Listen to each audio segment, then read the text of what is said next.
Chapter 1082, Let's Go and Claim It, has created a multitude of questions, one of the main ones being, could Buggy become king of the pirates?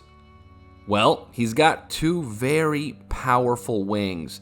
Mihawk provides top-tier power, while Crocodile provides, top-tier knowledge of the empire business, right? This guy knows how to create organizations, empires. He knows he's a businessman, right? So he provides the wealth, Mihawk provides the power, and then Buggy provides the fame. So can Buggy become king? I think there is a decent possibility this might end up being what happens. And you want to know why? I think that a big reason why Luffy's true dream was introduced was because at the end of the day, I don't think he's going to become the king of the pirates, and he's going to be totally fine with that. As long as he can accomplish his true dream, I think being king of the pirates is a secondary dream. Of course he wants it. He wants to do that. I'm not saying that it's not a big priority for him, but I think if he can at least accomplish his one true dream, which we have yet to find out what it is, I think he will be okay with letting Buggy take the title of Pirate King. So I can see a possibility where Buggy, Mihawk, and Crocodile find the One Piece and Buggy becomes king of the pirates. It sounds ridiculous to say. And again, he has Mihawk, Yonko level power, like the most overpowered commander. Easily, Buggy has the strongest first commander in the entire verse. But yeah, man, awesome chapter. Let's get into the meat and potatoes, right? So obviously, Buggy has his epic speech, right? He stands up to Mihawk and Crocodile, which is no easy feat. I don't think many pirates in the One Piece world are capable of standing up to both Mihawk and Crocodile at the same time. I think that is pretty ballsy. And I think Buggy gained everyone's respect in this chapter. I think a lot of people were kind of downplaying him, kind of making him seem to be a joke. But it does look like Buggy is in the running for the One Piece. He's up there, man. It's Shanks, Buggy, Luffy, and Blackbeard. Those are emperors, man. The crew is very top heavy though, obviously. And Buggy, we don't even know how strong he actually is. He's probably not all that strong. I would say Buggy is probably as strong as Luffy pre-time skip. That's probably as strong as I can put him, but who knows? Watch him be, much more powerful than that. Watch him be, at least 30 Yonko commander level. That would be awesome, but I just don't see that happening. He hasn't shown any hockey feats or anything like that, but I would love to see Buggy actually get into a decent fight. That would be pretty cool. At least have some feats to his name. But yeah, man, Buggy's crew is very top heavy. It's just him, which he's not that strong. Mihawk, we all know is, insanely, incredibly strong. So, and then they got Crocodile, who's probably, up there. I would say he's probably first Yonko commander level, right? Like a solid first Yonko commander. I could see him taking out somebody like Queen pretty easily, maybe mid-diff. King, maybe like a high difficulty, maybe extreme diff. But I don't know, I could see him beating King, right? We're in the end game. They wouldn't have introduced Crocodile and Mihawk as Buggy's commanders if Crocodile was somebody that can just get whooped by any, first Yonko commander. I just don't see it. It's the end game. As we know in most media, every end game, saga, all the characters get these crazy power-ups out of nowhere. The Straw Hats get them all the time. I'm sure that Crocodile is much, much stronger than he was in Alabasta. That's what my money's on anyway. That he's much more powerful than he was in Alabasta. I'm pretty sure he's at least, solid first Yonko commander level. And let's jump into other sections of the chapter because there is a lot to talk about in this one.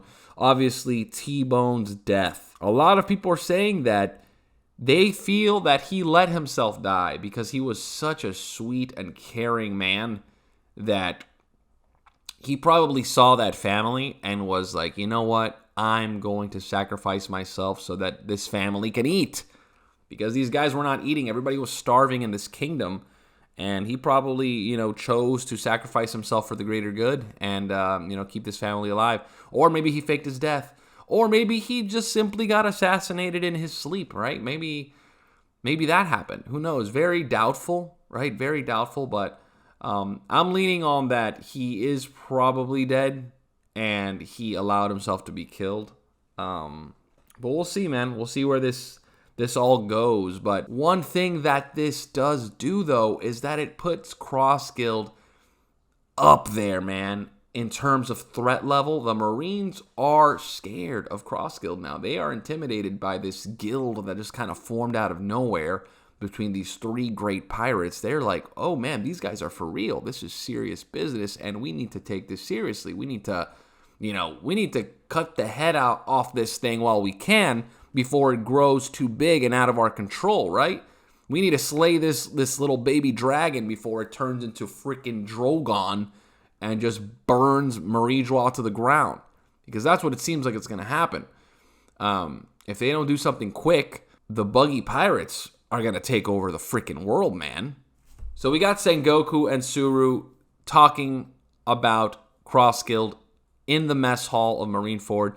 One panel that I think a lot of people really skimmed through and didn't really catch was, if you notice that panel where Suru is taking her first sip of tea, there is a woman in the background that I think that's a woman. It looks a lot like Katarina Devon. Katarina Devon, however you pronounce her name. I feel like that would be a fun twist if Katarina Devon has already snuck into Marineford and is like doing some spy stuff, because we all know that she can like transform herself. So back to the chapter. Sengoku asks Hina, where the heck is Garp? And Hina tells him that he's gone off to Hachinosu. He's teamed up with Sword to go save Kobe. And she's pretty sure that Kujaku is with him. And that's when Sengoku and Suru are like, what? And we get some hints that Suru and Sengoku might be more than friends, right? Or at some point they might have been more than friends, because if you look back at how Kujaku looks, she has resemblances to both Suru and Sengoku. And the fact that they both freak out like that. So Suru and Sengoku are discussing Cross Guild and the gentleman who slayed T-Bone.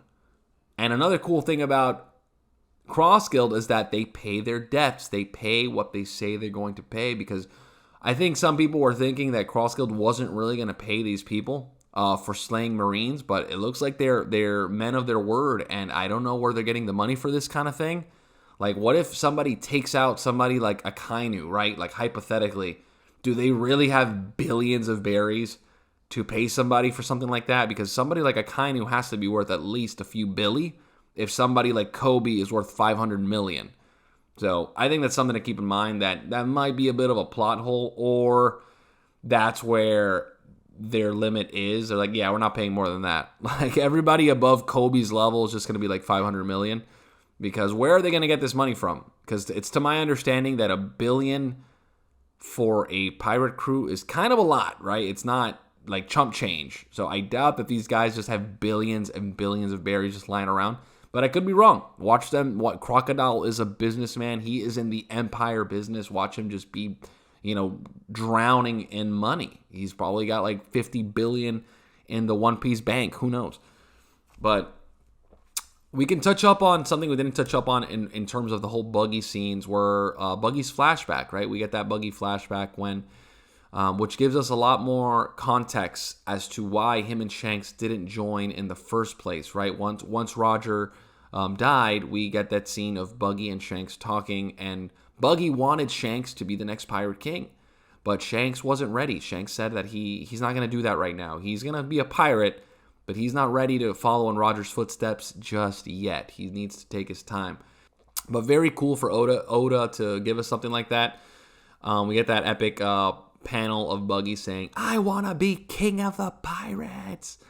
I feel like that scene in the anime is going to be real epic. I feel like they're going to play like that throwback One Piece music. It's going to be like really magical, and everybody's going to freak out. And I love we get like Mihawk sweating for the first time.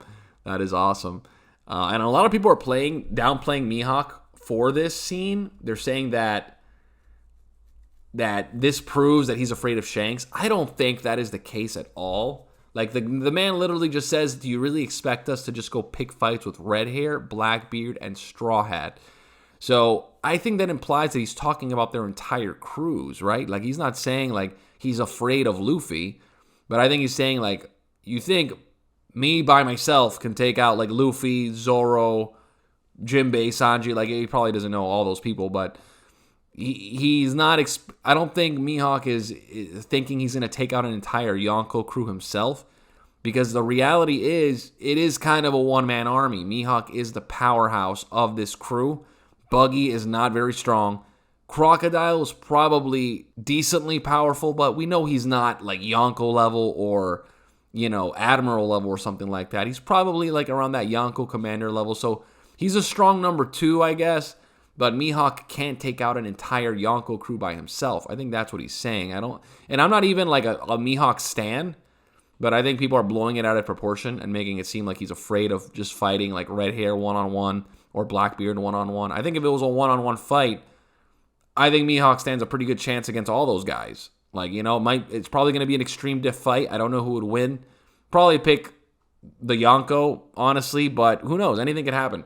But I think Mihawk's realistic enough and grounded enough to know that he can't take out all of Shanks' crew with just Crocodile, right? Because Buggy's not going to do anything.